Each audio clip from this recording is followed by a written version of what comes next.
Hello, optimizers. This is JJ Ruescas. Welcome to another episode of Optimizing Me.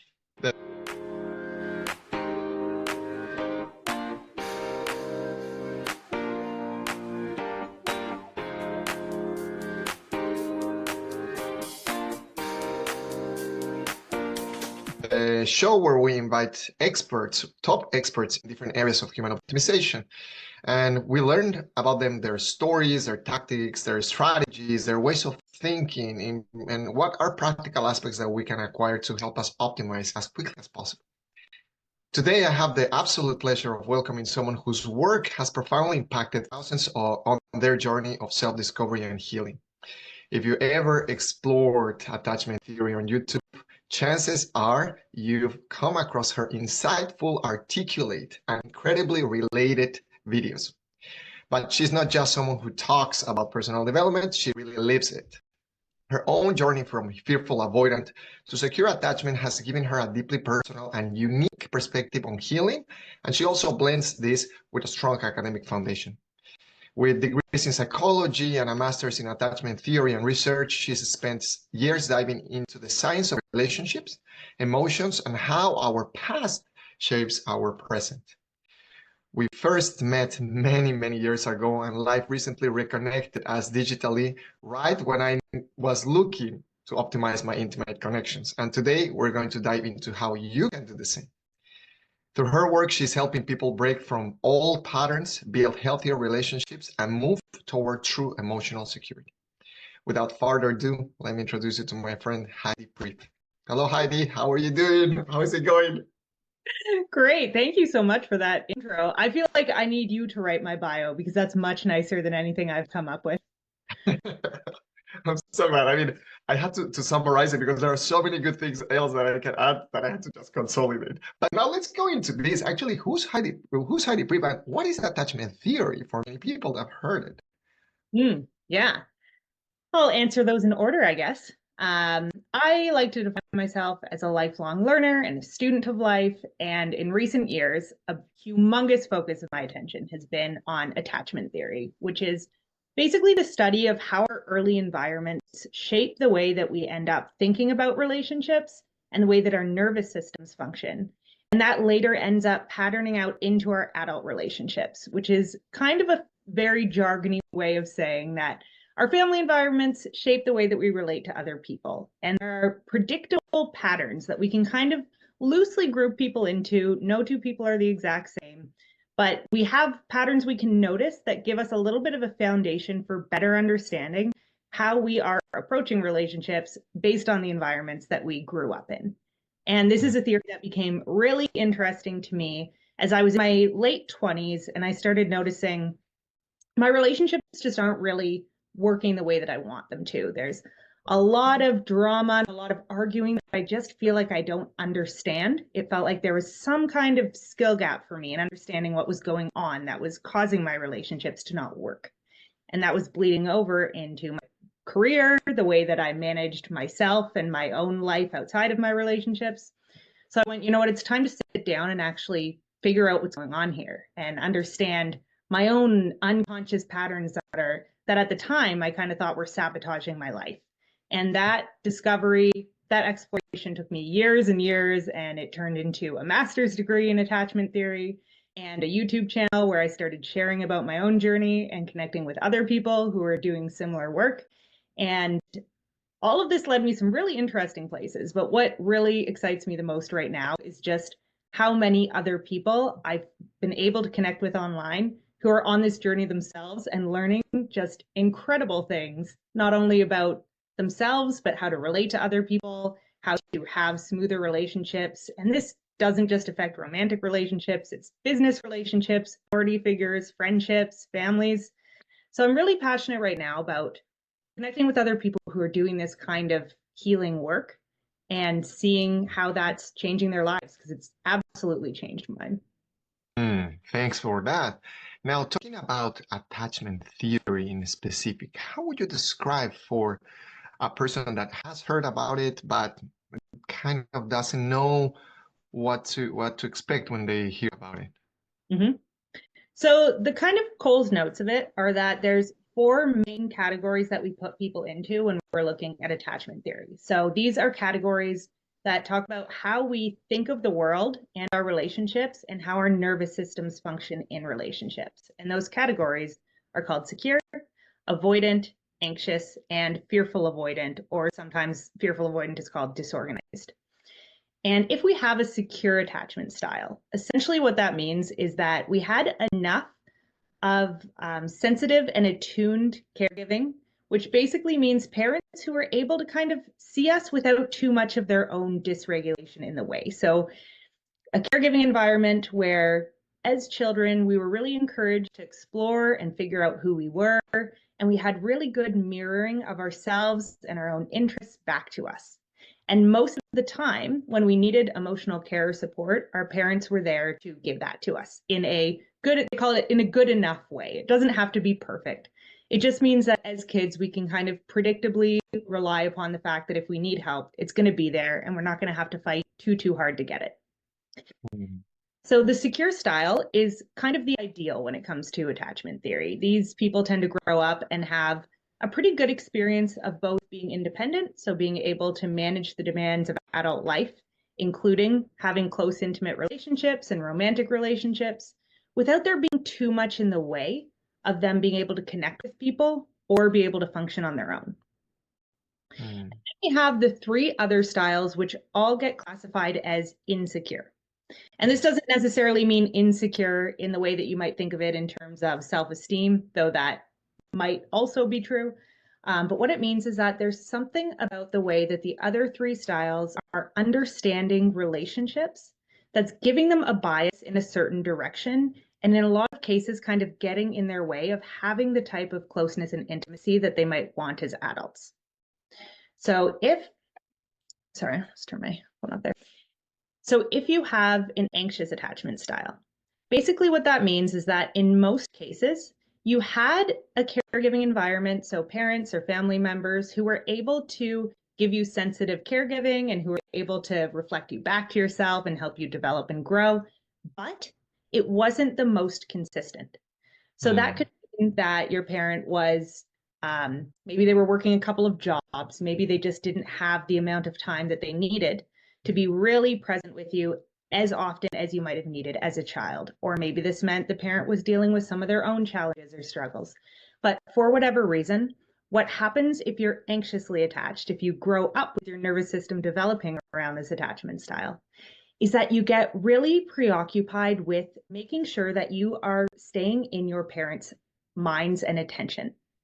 So basically what the body learns to do is hyper focus on your own internal physiological state. So really pay attention to how am I feeling?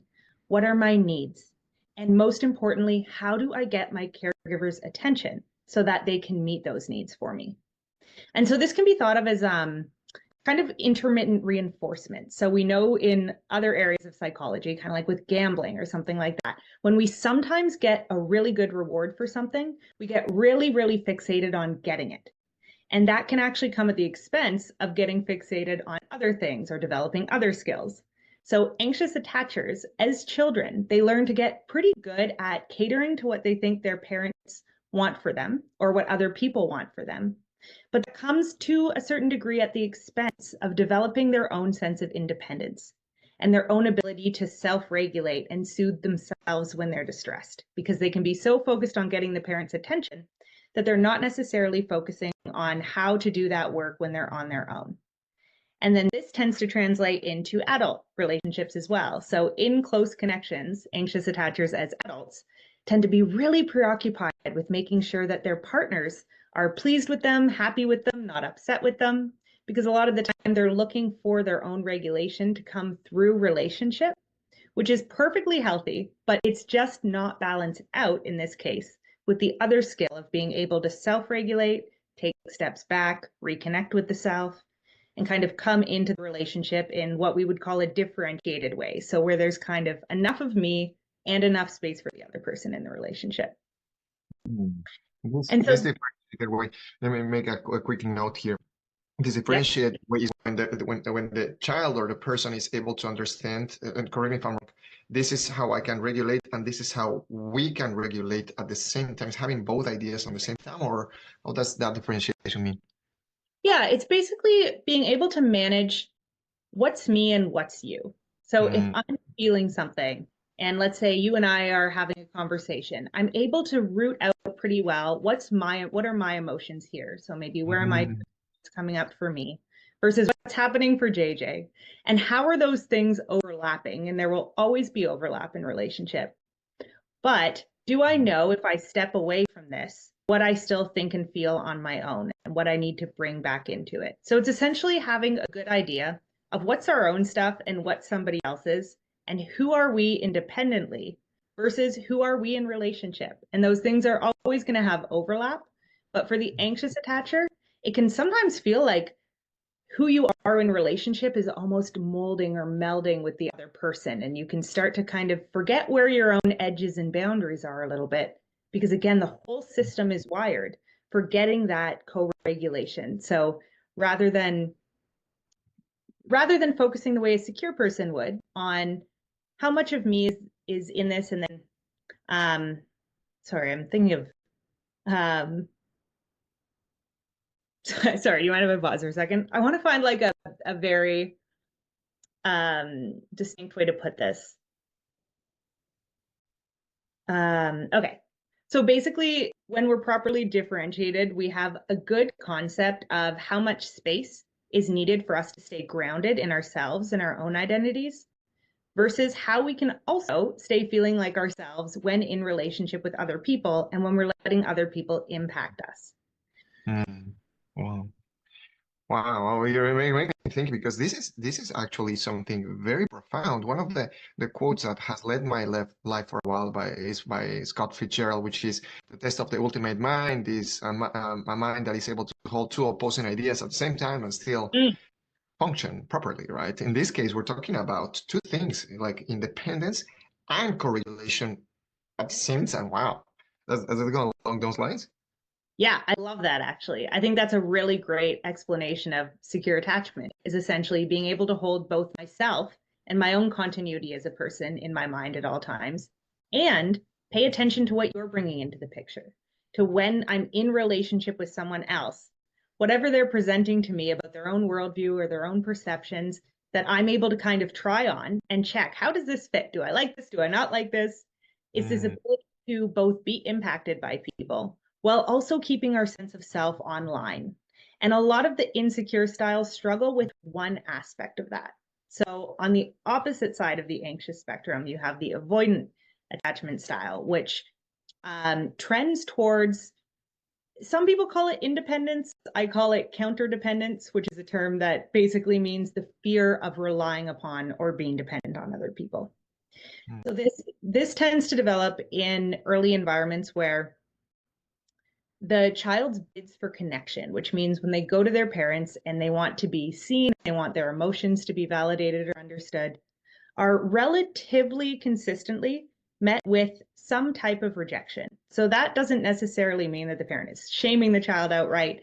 It could just mean that, for example, in my case, I grew up with one German parent and one English parent, and emotions were just not something that got talked a lot about in my household. And it was kind of considered polite and the good thing to do to learn to deal with your own feelings.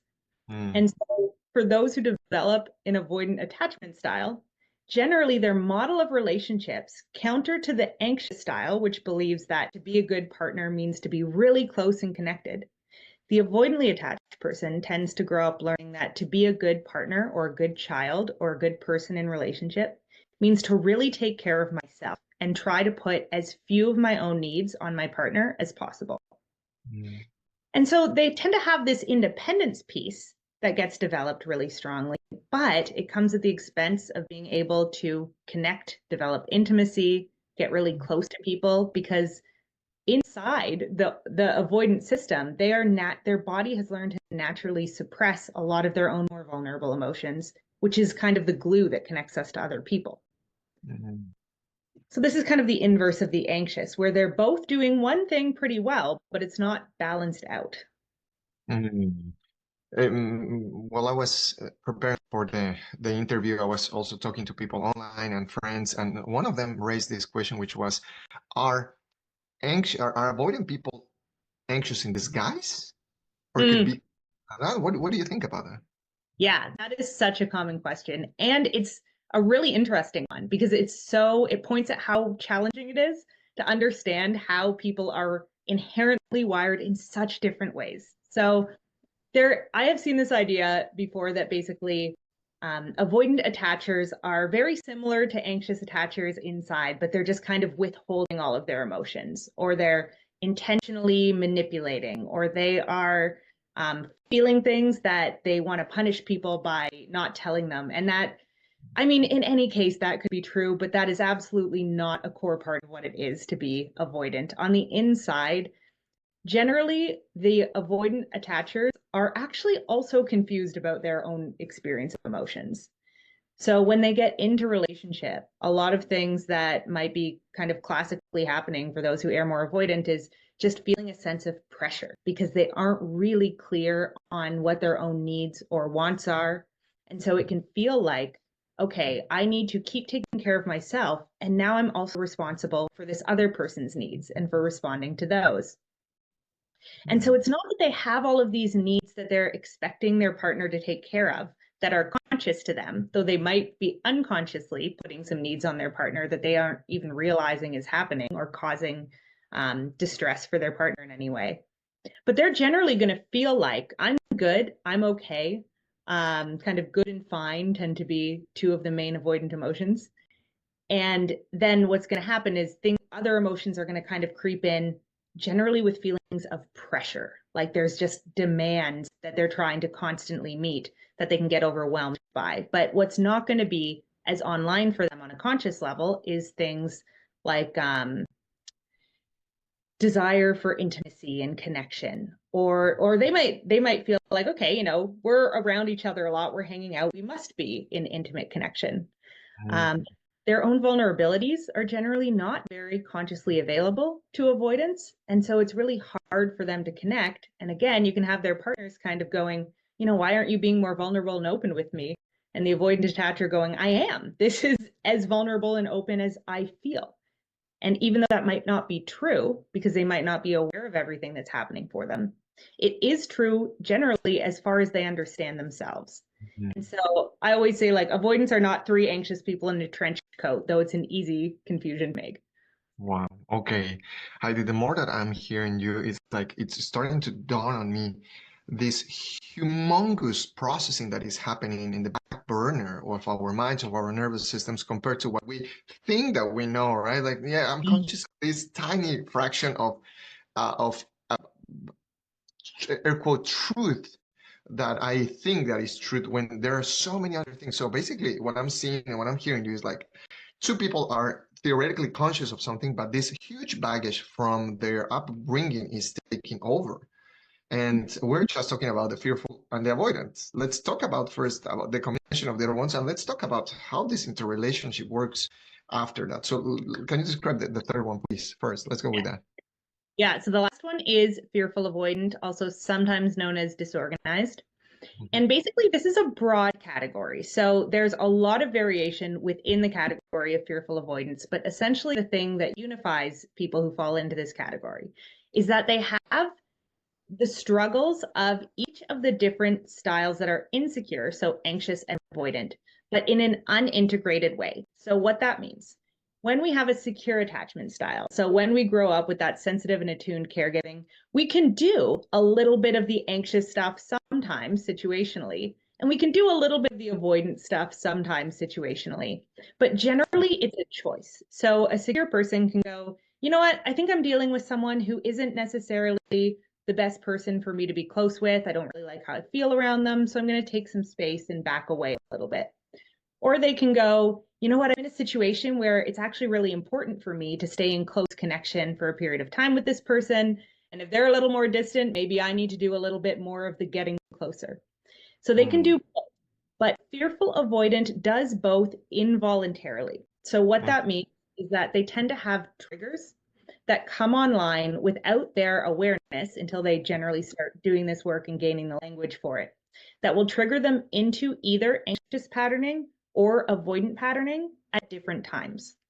And so this can be really challenging because it gives them a very incoherent and disoriented sense of themselves, like the idea of being fearful avoidant.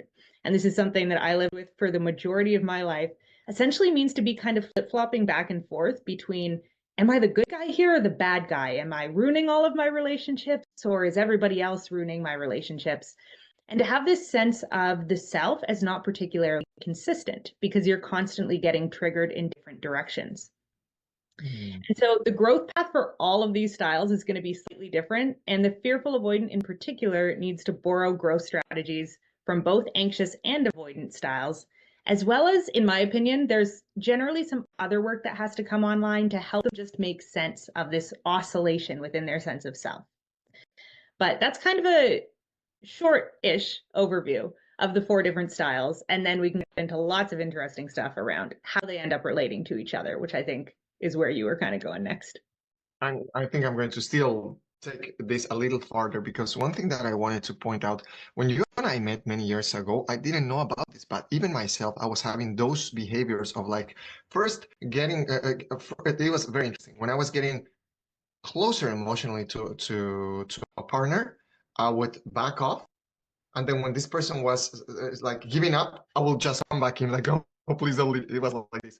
Until one day, this one was many, many years ago. And this is a question that I will also relate to you, which is one day I remember I was dating this girl and suddenly we had a conflict. And conflict is something that you and I need to talk about also in this episode. But I didn't know really how to deal with conflict. But the point is that we were sitting in a couch and she just backed off, and the movement of her body moving away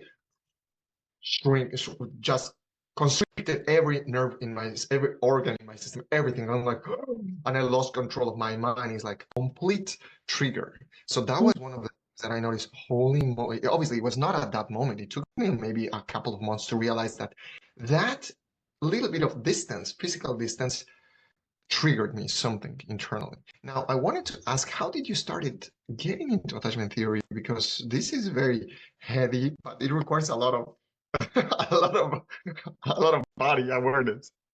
Totally. Yes. And I love you calling that out, actually. I think for myself, the heady part of it was my pathway in. And I think that's generally somewhat typical for people who err a little bit more avoidant, because it generally means they trust their cognition a little bit more than their body senses in a lot of cases.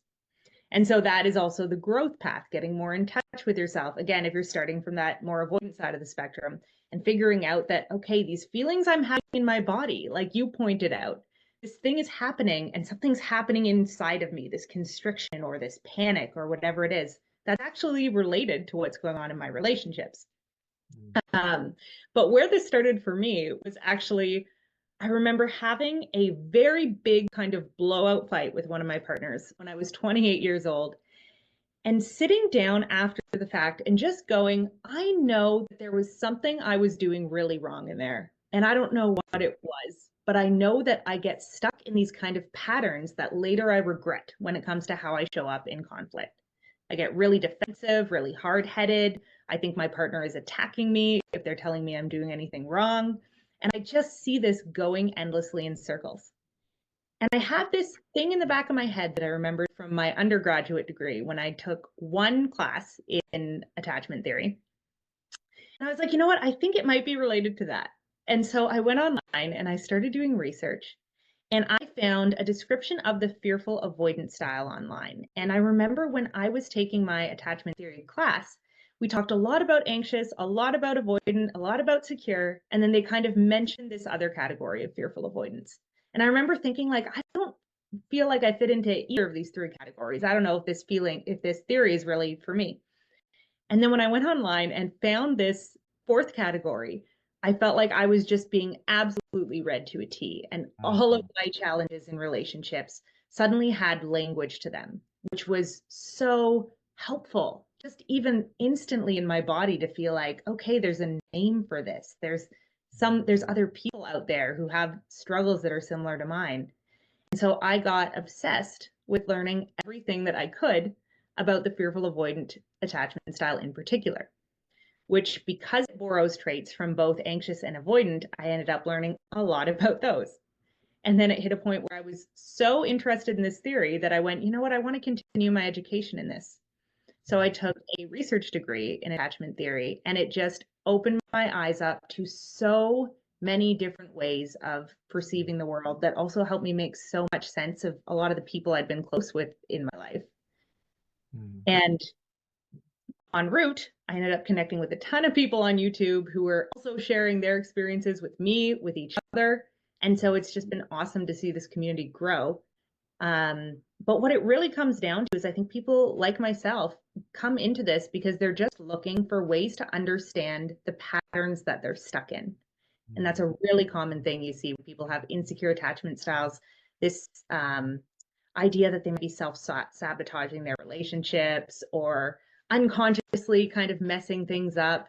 And I think that's what draws a lot of people in, just wanting to break these cycles that they're not sure why they're in the first place. Yeah, it's what I call when someone asks me, for example, how did you start your path towards personal growth? I say with pain, with suffering in many cases, right? And suffering that is unbearable. And it's like something needs to change here. Obviously, that's how I found you as well. That's a different story. Anyway, and that's how you also realized about it. Now, my question is, if I have two questions and diving into the how we can start moving from one spectrum of the attachment theory into more secure. The first one is I hear many people that, okay, they may have a little bit more of understanding of attachment theory, but what I see is they classify themselves as, they label themselves as, I am, you name it, anxious, I am avoidant. And in my mind, I don't tell these people, but I wanted to ask you, I said, like, this person is self-categorizing Mm. and that doesn't seem very helpful to me to like move towards security. That's one thing. But the other question that I have for you, first of all, is how to deal with if I am classifying myself as something. It's like a curse that I've imposed on him. But the other one is what does to be secure mean? Is that a panacea? Is it the ultimate goal? How Mm. does it feel to live in a secure state? Mm. Those are two great questions that actually feed into themselves, feed into each other really well. Something that I found really helpful along the path of doing attachment work is thinking of secure attachment not as a category, but as a state you could be in for a period of time.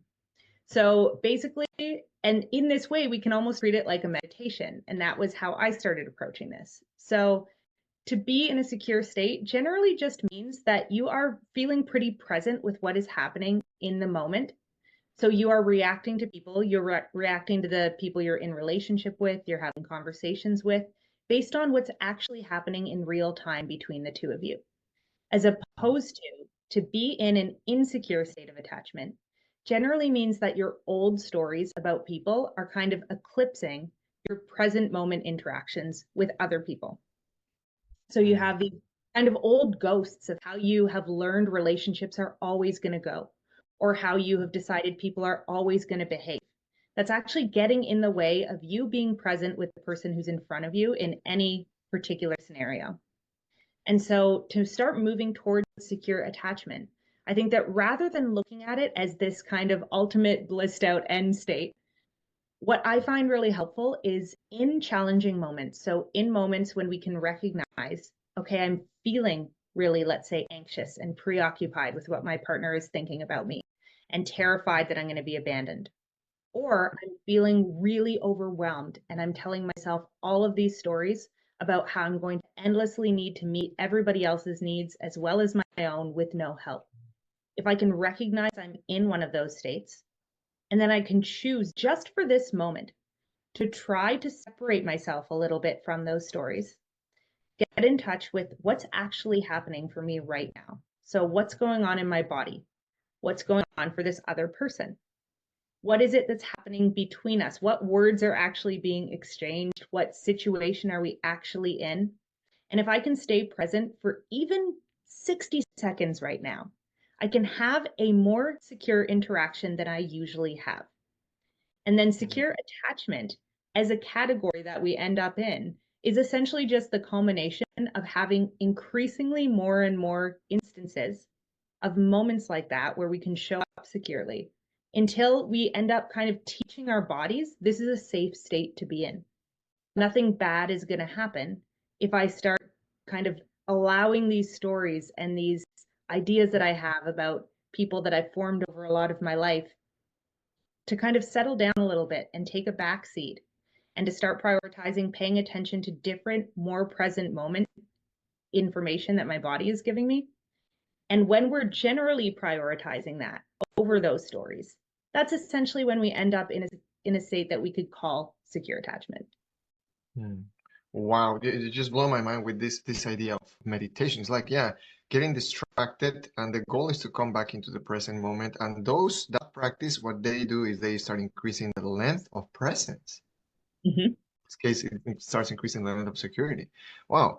And I loved what you said about the old stories. Now, something that I wanted to comment, and I would like your opinion. When you're talking about old stories, it's not only about the cognitive story, you're also talking about the nervous system, the body's story. Is that right? Is that along those lines? Yep. Uh, okay.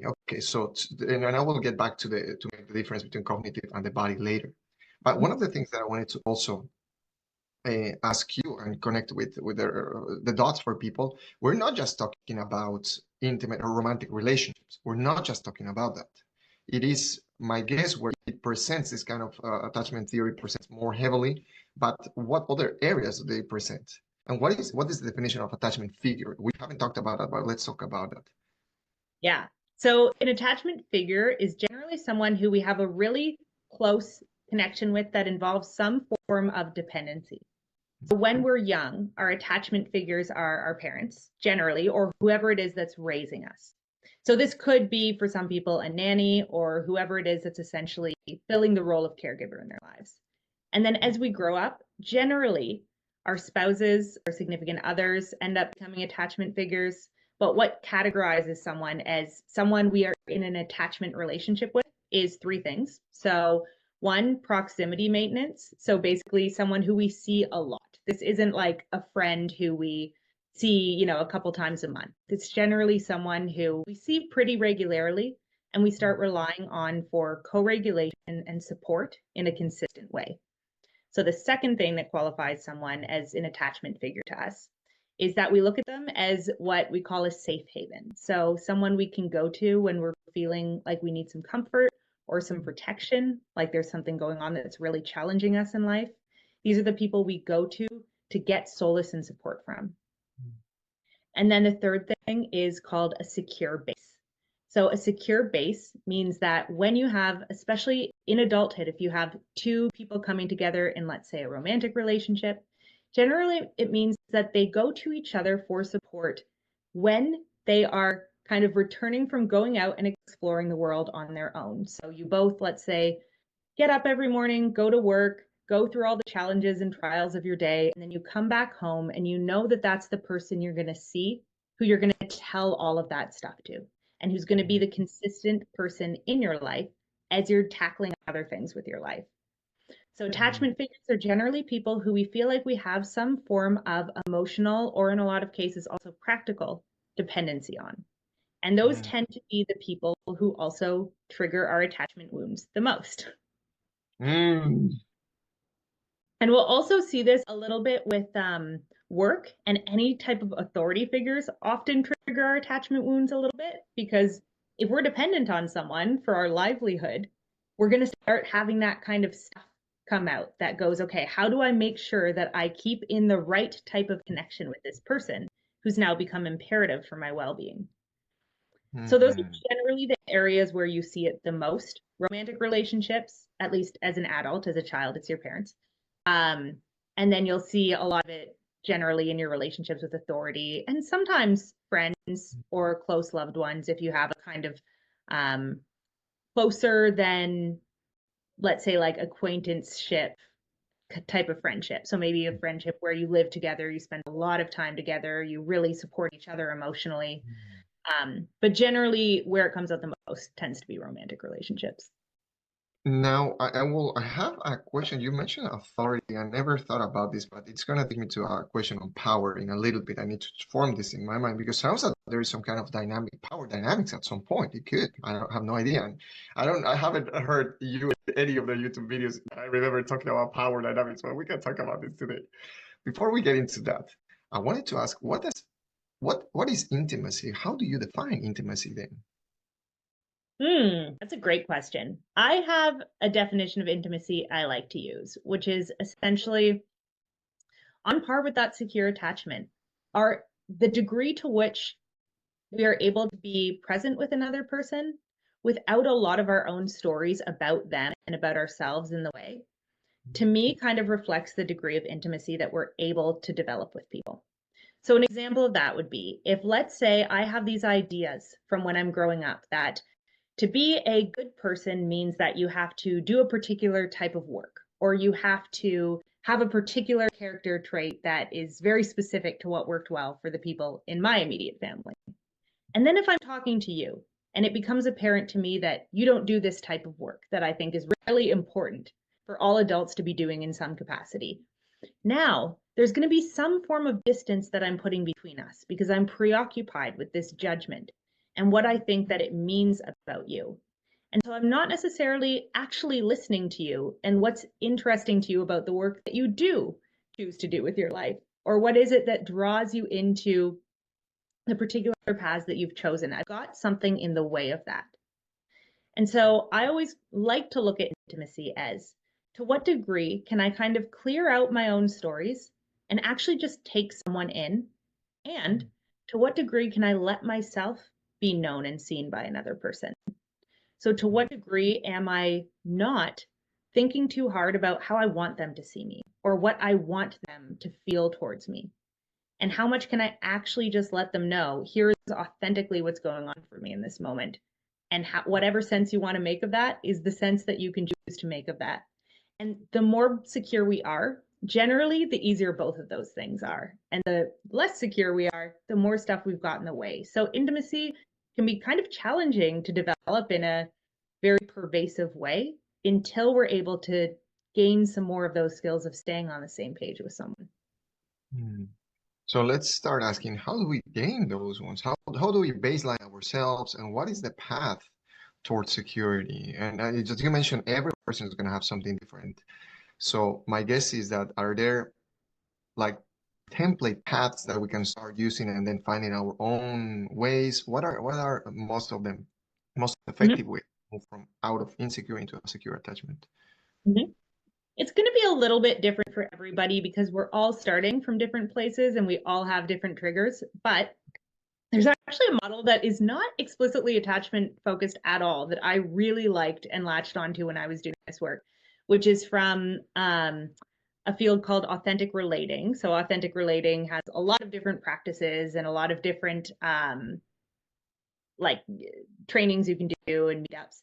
And they have this model of intimacy that they call the 3 levels of human relating. And so the first level, they say, is kind of how we generally communicate with one another, which is the informational level.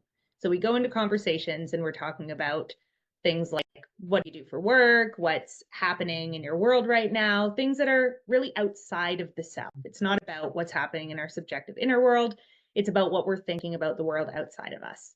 And that's generally a really great gateway to relating, right? But then there's also the personal level, which comes next. So the level of what's happening for me? How am I feeling in this interaction? How am I feeling about all of the things that we just talked about? I can tell you what I do for work, but telling you how I feel about my work is another level. And then the third level is what they call the relational level. And in my opinion, this is where all of the attachment work needs to happen. So this level of being present with what it's like to be us inside of an interaction at any given point in time, and to what degree we're able to be honest with people about that. So if we were on the relational level right now, I think for most of this conversation, I've been talking on kind of an informational level and kind of touching into the personal.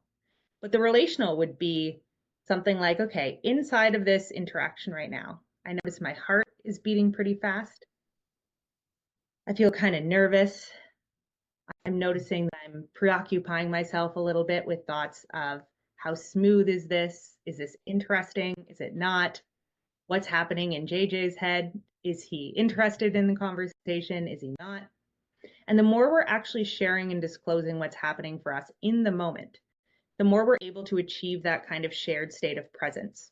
Mhm. And this is the level at which I think we need to be increasing our awareness as much as we possibly can when we're in the attachment healing process. So, well, a lot of this is probably going to start, if you want to start getting into attachment healing, with understanding those patterns. And like you said, maybe putting yourself in a category for a little bit and understanding yourself through that lens. What has to happen for it to actually change is we have to be able to find ways to fight our way back to presence and actually be able to associate what's happening to our bodies and our thoughts when we are sitting in front of another human being, and just increase our honesty level across the board, which starts with getting honest with ourselves, noticing when we're telling ourselves stories or making judgments about the relationship. And can we turn our attention increasingly back to what's actually happening in the moment, which is how we learn the most about other people and give ourselves the best chance at actually knowing people in an undistorted way, including ourselves. I'll pause there because that's a lot of theory, but that model's been really helpful for me in particular. Level one, informational. Level two, what's happening internally as an individual. And level three, what was the deepest one again? Relational. So Relation. this is basically what's happening between you and I in this moment, what's actually being exchanged. So something that I find really helpful when working with strong emotions in particular is trying to separate out story from what actually happened. And there's a philosophy that is called radical honesty that's helped me a lot with this one. So getting clear on, if my partner said something to me and I noticed I got really angry as soon as that happened, can I remember the exact words he actually said? Or am I remembering it as some version of, my partner just never listens to me? That's a story I'm telling myself. Versus recognizing I had an emotional reaction to one thing he said, and I'm going to go talk to him about that one thing with as little distortion around it as possible and try to get what was actually going on for him in that moment when he said that thing. Now we're having a much more present interaction than if I went into a conflict with some kind of story around, you never care about my side of things. That's a really hard story to falsify because it's so big and so non-specific. So generally, while we're doing this work, the more specific and focused we can draw our attention to things, the more present we're able to stay, particularly in conflict. But I'm also veering slightly into a different category now. Okay, this is so interesting because going from the level one to the level two right now, during the entire conversation that we had, it's because obviously I have training in interoception, for example. I was noticing how I was hunching forward and I was constricting and I was opening up the body and I was noticing my heartbeat and I was noticing the breath, etc. And at the same time, it was interesting because I love this kind of interviews because I have to be fully present with the expert that I'm talking to, and then at the same time, like controlling the time and controlling the question, and like, but that puts me back into a place where, okay, I'm still here with her, I'm still with her, and what are some of the other techniques that have helped you or that you've seen to bring back people into the here and now? The reason I'm asking this is because we can hear all this theory, but we know that when the rubber meets the road, everything's gonna go out of the window, right? So, what are your techniques to come back into the present moment?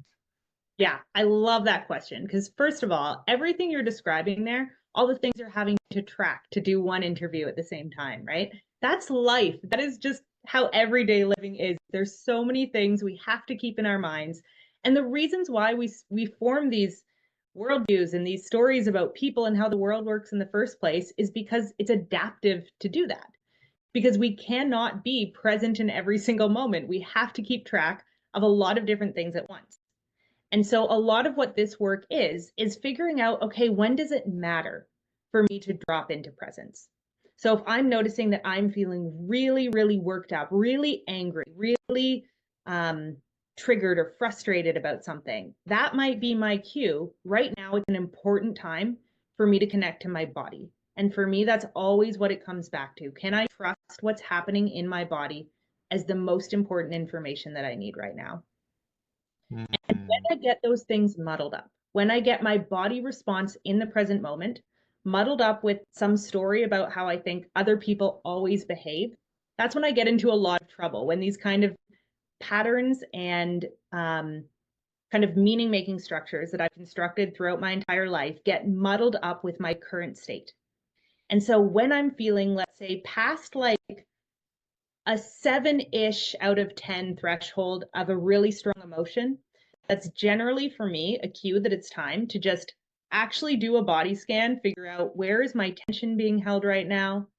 What's happening for me? What can I name? Can I put my hands on the part of my body that feels the most activated right now or like there's the most energy? And can I be with that without trying to make too much sense of it in this moment? And particularly if I am with another person in this moment, and I feel like a lot of that energy is in response to what's happening in our interaction, can I just give them the information that's in my body? So I am feeling a lot of tension right now, maybe in my chest, or I am feeling kind of a scratchiness in my throat, or maybe I feel kind of a welling behind my eyes of tears waiting to happen. And anytime my activation level is above a certain threshold, for me, that's a cue that it's really important to get into the body. Drop the stories that I'm trying to make in my mind and just focus on what's happening right now. And this can also be the case if I am feeling numb or dissociated from my body, which is generally what happens on the more avoidant side of the spectrum that can be harder to pick up on. So if I Mhm. notice for a long period of time that my energy is feeling really low, that I'm having trouble feeling excited or connected to things, can I also use that as a sign that it's time to tap into my body and pay attention to what it is that I might not be noticing is going on in my awareness that's actually directing a lot of my actions or inactions? So you're going to have these kind of opposite ends of the spectrum. Those who are more anxious tend to have a lot of activation that happens when they get triggered. Those who trend more avoidant tend to have deactivation. So there's going to be more of a numbing and shutting down response. And so learning when you're in one of those responses can be tricky. That's kind of a whole conversation in and of itself. But if you're able to notice that, I find that using the body and any intense feelings that come up in it as a sign that it's just kind of time for a moment, for 60 seconds if you can, to just be with that can be a really helpful starting place. Wow. Wow. You're making me think so many things right now. I've heard you twice talking about this 60-second Mm. heuristic, or to speak. So I wanted to ask two things. First of all, what are your habits, the ones that you have installed in yourself or that you have acquired over the years, tiny habits that help you actually move? Let me give you an example. This one probably started 9 years ago when I started asking myself three questions, more on the cognitive side. The first one was, what is JJ thinking? I was not asking what am I thinking. I was asking what is JJ thinking, like in third person. What is JJ feeling? And then the third one, what is JJ's time zone? I'm not talking about central, east, or I was talking about past, future, or present. Oh, wow. So I started asking these questions throughout the day, not when I was getting triggered, because I knew that getting triggered was not gonna be questions there. But Mm. eventually they started helping me to come back more and more in the present, into the present. Now, that doesn't mean that now those ones work. Now I'm figuring out new tiny habits to do that. I would like to ask if you have had any of those ones that have helped you to have progress. And the second part of the question is, what does progress mean for someone who's moving or secure attachment style? Mm. Yeah, those are both great questions. Also, I love the time zone thing. I'm still with that for a second. I'm going to steal that one.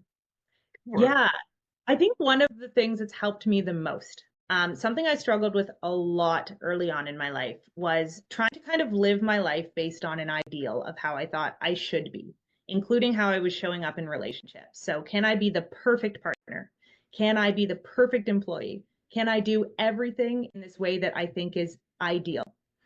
And whenever I was not living up to one of those standards, my old way of being would be to punish myself and be very self abusive and have these um, very negative thoughts about my own character. And something that I had to adopt really early on in the healing work process was this concept that I call self neutrality. So basically, if I notice that I'm in that state of not measuring up to one of my own ideals, or let's say I have some bad habit, like emotional eating was a big one for me early on, and using alcohol to kind of bypass negative emotions, going out and having a fun time when I wasn't really feeling celebratory, I was feeling avoidant of my inner experience.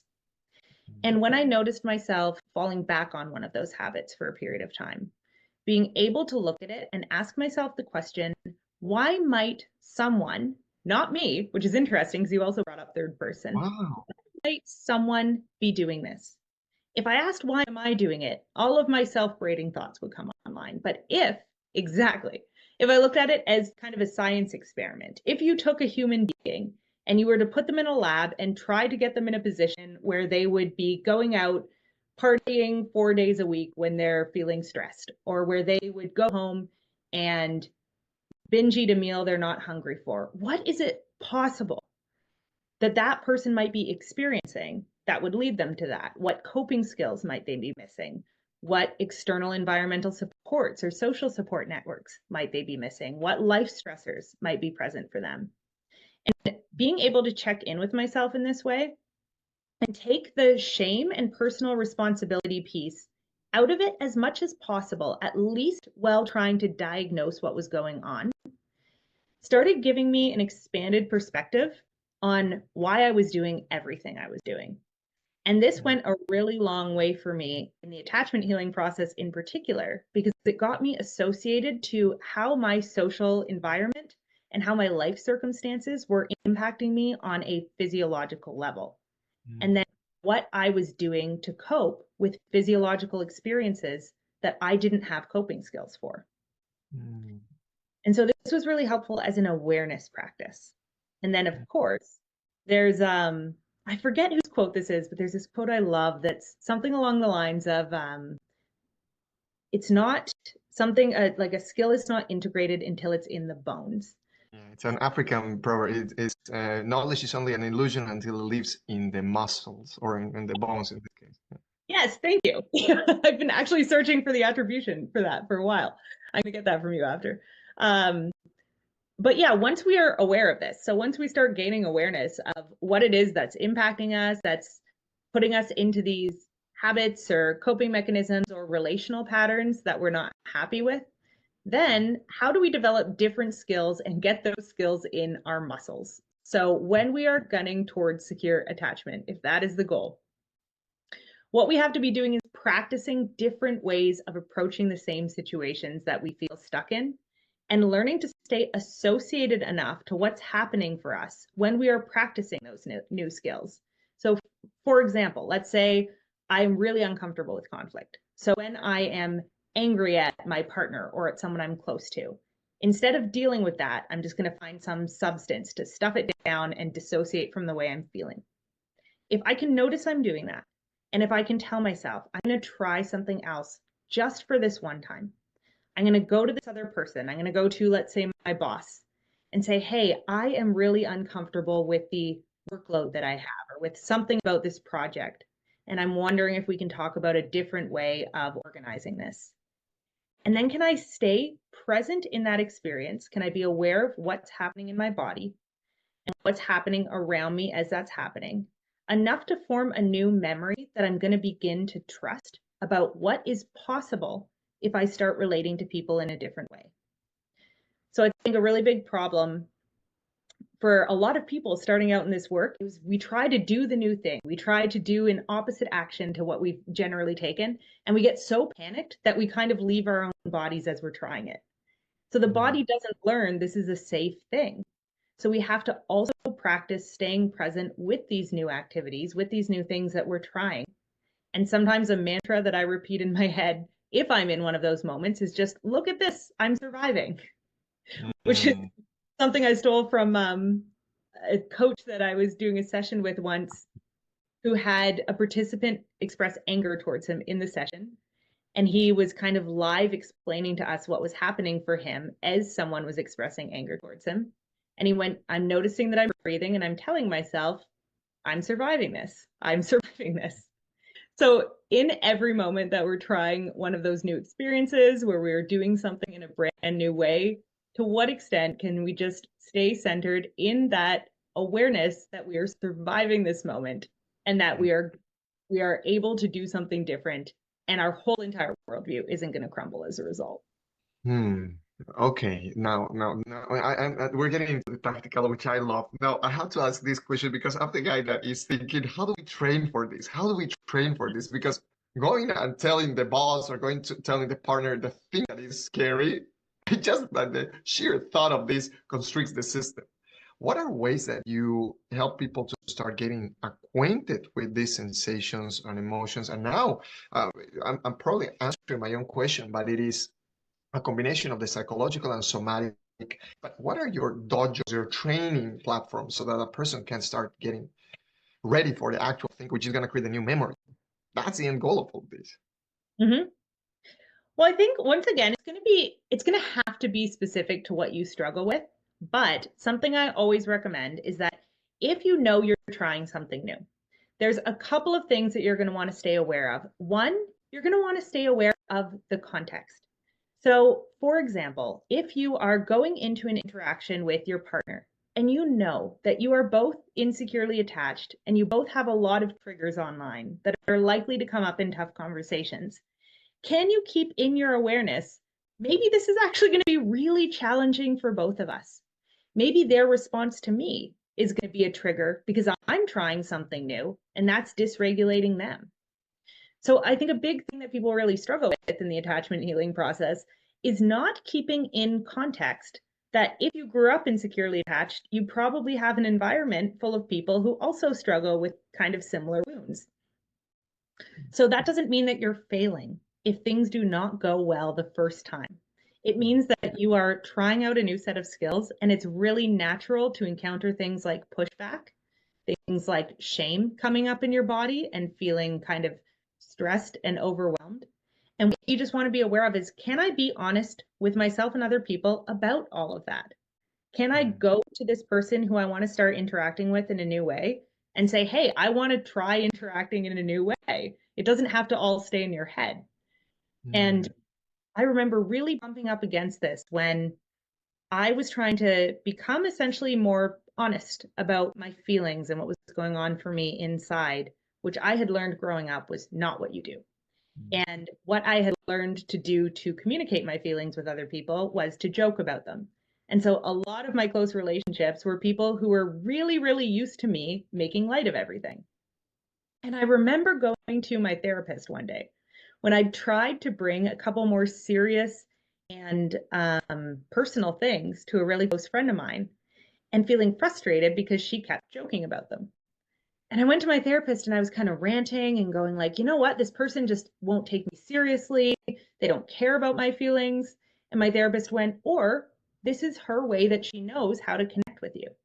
And maybe she's feeling kind of freaked out because you're not doing the thing that she is used to you doing that is predictably a way to connect with you in particular. And so maybe this is actually causing a little bit of insecurity for her in your relationship, and she needs you to explain to her what's going on. And so that's the first thing that I encourage people to think about is, if you want to make changes in the way that you're relating to people, can you make sure that you're just telling people about the changes you want to make so they're not confused and off guard, and then you're not interpreting their rejection of those changes as something that is worse than it needs to be, because sometimes they're just not really sure what's going on. mm.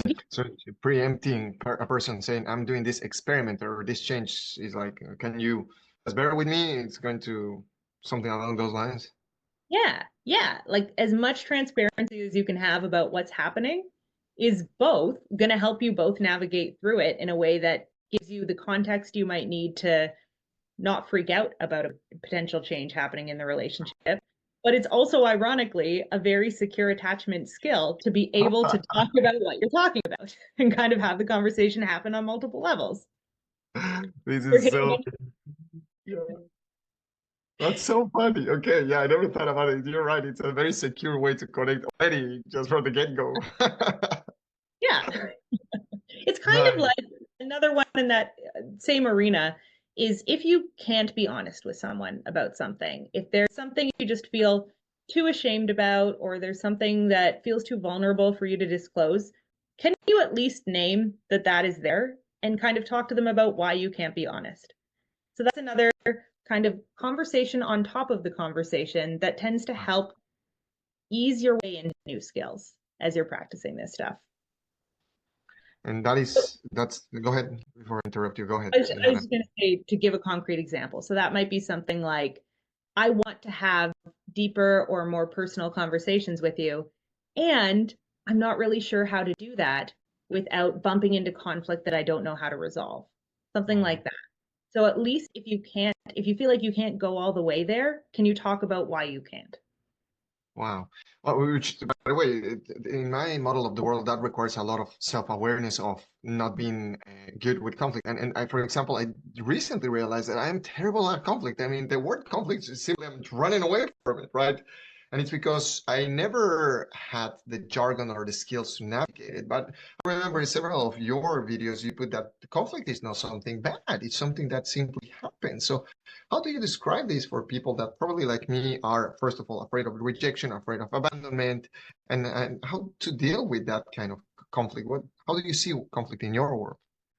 Yeah, it's a great question. I think that a lot of the ways we're taught generally growing up as people to internalize conflict is if someone is upset at me or if I'm upset at someone else, someone must have done something wrong. Hmm. And so for me, a really big thing in switching my approach to conflict is that if someone is upset with me or if I'm upset with someone, it doesn't mean that someone has done something wrong. It's just each of us communicating our inner worlds to each other. So if someone comes to me and they're really angry at me, sure, it might be that I did something that it would work better for our relationship for me to do differently. And we can talk about that after. But their feeling is a reflection of what's going on for them. And them sharing their feeling with me, even if it's challenging, even if they're angry, is giving me the chance to know them more authentically. And in my world, as long as that's actually an authentic expression of who someone is, that's always in some way an act of love. Someone being Hmm. willing to let you know what's going on for them and trusting that you'll be able to receive them in it. And that doesn't mean that everyone is always communicating, especially when the stakes get high, in a way that's really clean and easy to take in as the receiver, right? That's a best case scenario. But I think being willing to um, reframe conflict in my own mind for myself as not about figuring out what the universal right and wrong is, but about figuring out what's important to each person and to what degree we're willing to compromise and find a middle ground has been really big, with the understanding that we cannot possibly get to a resolution until everyone's side is seen. Otherwise, we might be leaving money on the table somewhere. Maybe there's something we both really want, but we're too afraid to say it. And until we get all of that out on the table, we don't even know what the win-win solutions are. So Wow. it's scary, but in a lot of cases, it's scarier not to go into that because you could leave some really good stuff and some really great growth opportunities totally neglected. Wow. Wow, you're making me also realize that it's not only, for example, when someone approaches with an angry attitude, and anger, that doesn't mean that there is going to be abuse. It could be very frustrated. It could be a very, not a passive aggressive anger, but it could be something like, Heidi, I feel very angry about this. And it depends on the level of development or progress in the other person, and also how activated someone is or not. In my own journey, I've learned that now I can deal with different stressors that in the past would trigger me out of my own mind. And now I'm discovering new ones that I didn't see coming. So I'm like, oh, yeah, oh, I did not see that one coming over here. And then what is the role here of repair? Because we're gonna mess up. I'm telling myself this in every human interaction, we're gonna mess up. Mhm. Now, Yeah. what does repair mean for you, and when repair is not an option, even? Mm-hmm. Yeah. Those are both great and very big questions. But basically, what we know for sure, especially when you look at fields like attachment theory, any form of relational psychology, repair is much more important than even doing the conflict well in a lot of cases. And one of the most important things for repair is just an authentic shared desire to be in the relationship and to figure it out. And that seems so simple. But this is something, and I bring this up all the time, it's just one of my favorite facts. But John Gottman, who does a whole bunch of really phenomenal work in the field of relationships, he did this one study where he found that when you study couples who really last, so who have really long marriages or whatever it is, it's not that they are having less conflict than other couples. And it's not that they are being more mature in the way that they approach conflict than other couples. It's that they are consistently returning to the relationship and trying to do that repair. And there are so many different ways to do that. I have a preference personally for like getting everyone's feelings out on the table. Like, are you angry? Yell at me for a minute and I'll yell at you for a minute. Other people hate that, right? And they much prefer things like nonviolent communication and digging in and figuring out, okay, what's the hurt behind that? And where are we really missing kind of the pain of each other? But the important part is that you're actually wanting to get the other person's world and you're allowing them to actually get your world. So I think that where repair becomes impossible, at least interpersonally, is if you go into it with the attitude of, I am going to shield the other person from knowing what's actually going on for me. And a lot of the time, insecure attachment can kind of unconsciously cause us to do that, to have these stories like, if they know what I'm actually feeling, they're going to hurt me with it, or they're going to betray me in some way. And so, what I think is the most important thing going into repair is, can I really be open to both getting what's happening in the other person's world and being as honest as possible with them about what's happening in mine, even if I think going in that it's not going to help. Even if I think like, oh, they will hate me if I tell them this. If it's true, it's probably really, really important for the relationship to have that explicitly known. And so when we look at whether or not a relationship can withstand repair, that doesn't even necessarily mean that the relationship is going to work out. A lot of the time, when you have two securely attached people breaking up, for example, they can still get in a kind of shared reality about why that's happening. And they can really look at things like, are we compatible in these areas? Do we want the same things? Do we like enough of the same things to sustain a relationship? And so you can actually decide that no, we don't have the bones to make something work, but we can still kind of repair the feelings that happen between us that have been hurt in the process of figuring all of this out and forgive each other because we know what's going on for each other before that process of letting someone go. Hmm. You're making me think so many things. We're going to have to unpack all of these in another episode, I think. Oh my God. It There's is. so many. This is blowing my mind right now. Okay. Okay. I know that we have a few more minutes. So I wanted to ask, what is one thing that you have unlearned in recent years that has improved the quality of your relationship? What's something that you have unlearned that Unlike. has, yeah. Mm, that's a great question. I think for myself, the biggest one has been, I used to hold this assumption that for my relationships to go well and for anything to get repaired or fixed interpersonally, I have to figure out the right answer to the thing on my own and bring it to the other person. And that impulse kept me frozen and stuck and avoidant of conflict if I didn't have the perfect answer.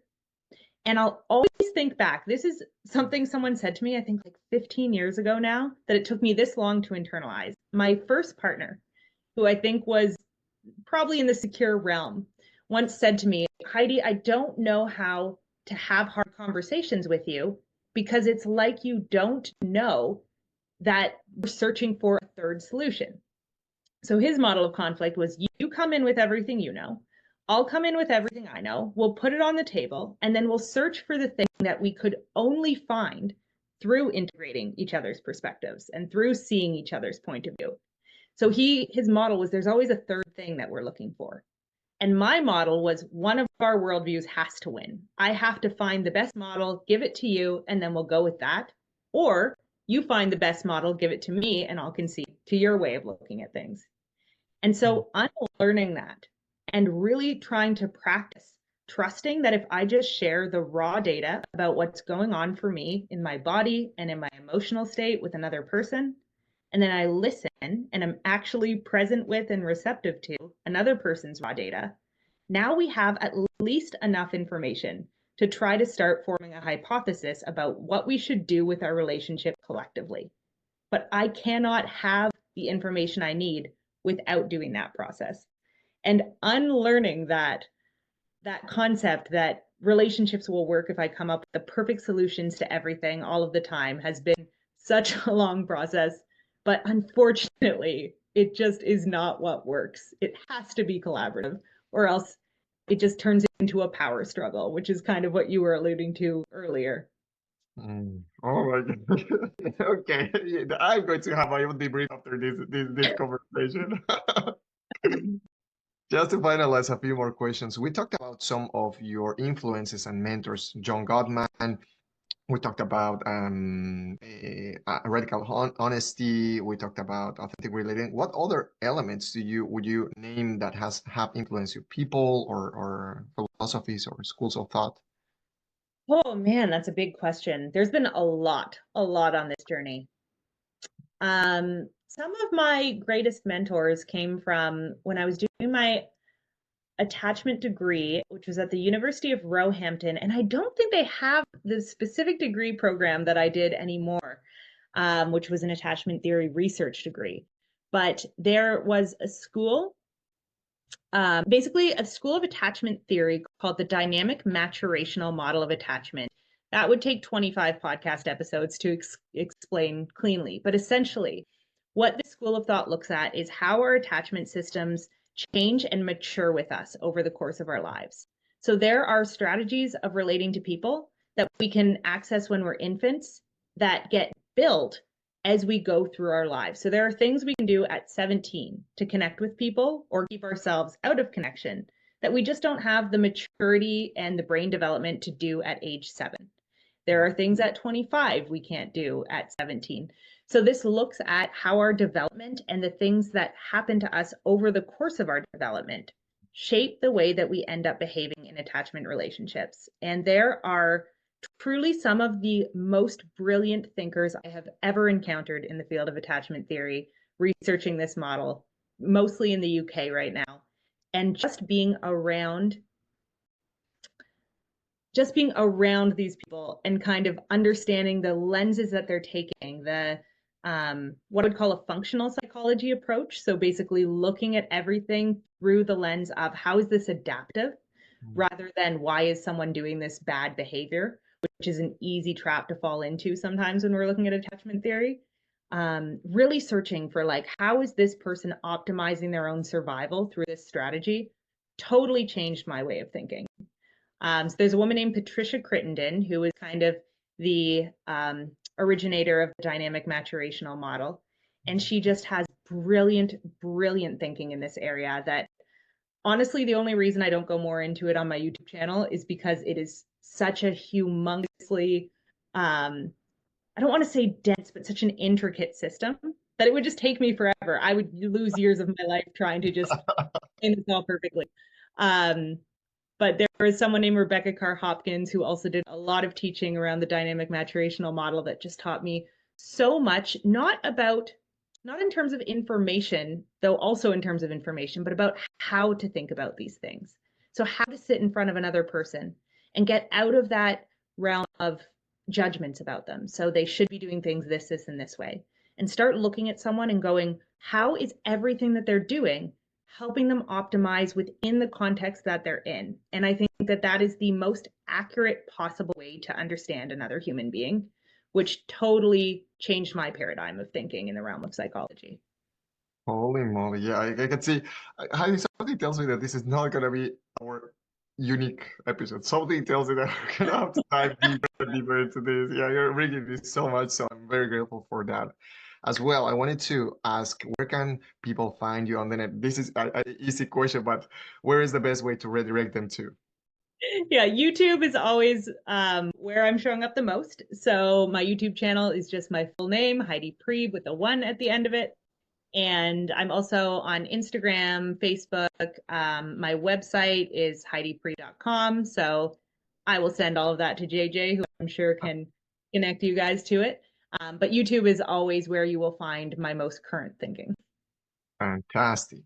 And now, in closing, I would like to ask Heidi, if you could leave the audience with one question to improve, to optimize their relationships, what would that question be? Hmm. I would say, honestly, what is the most true thing for me right now? And how do I explain that to someone else? Or how do I let someone into that as simply as possible? For me, is always the greatest hack to having better connection. So tuning into the self, not our stories about the other person, but even if we're in, let's say, a state where we're just obsessed with what is this person thinking about me, can we just notice I'm really preoccupied right now with what someone else is thinking about me? And can I Mhm. tell the other person that? Is Wow. going to get us much closer to an authentic connection than any type of story that we're inventing about the situation. So my belief is always that the more we can draw ourselves back to presence, to our own experience, to observing what's going on in our bodies and our minds, the better our relationships are going to get as a result of that. Wow. Thank you so much, Heidi. Thank you so much. Is there anything else that you would like to leave the audience with before we close this episode? Whew.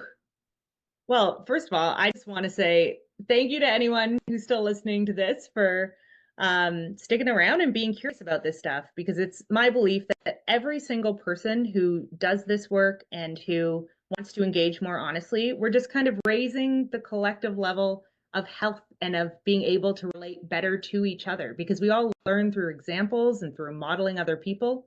So if you're going on this path, know that down the line, you're not going to just be doing this for you. You're going to be doing this for everyone around you. And so thank you for making that investment in yourself. Yeah. Thank you also, Heidi, for leading and inspiring many of us to go into that path. Thank you very much. With And that thank being you. said, yeah, my pleasure. It's not gonna be the last time. I know that. Let me know when and I'm back. I can talk forever about this stuff. Thank you, Heidi. Guys, we had just a beautiful conversation with Heidi Priebe. We talked about attachment theory and a lot of other things within this realm. I invite you to give it a thumbs up and to share this information with anyone that you love. And if you are curious about other episodes and other experts, I invite you to also follow the channel. And until we meet next time, keep learning, keep optimizing. See you soon, guys.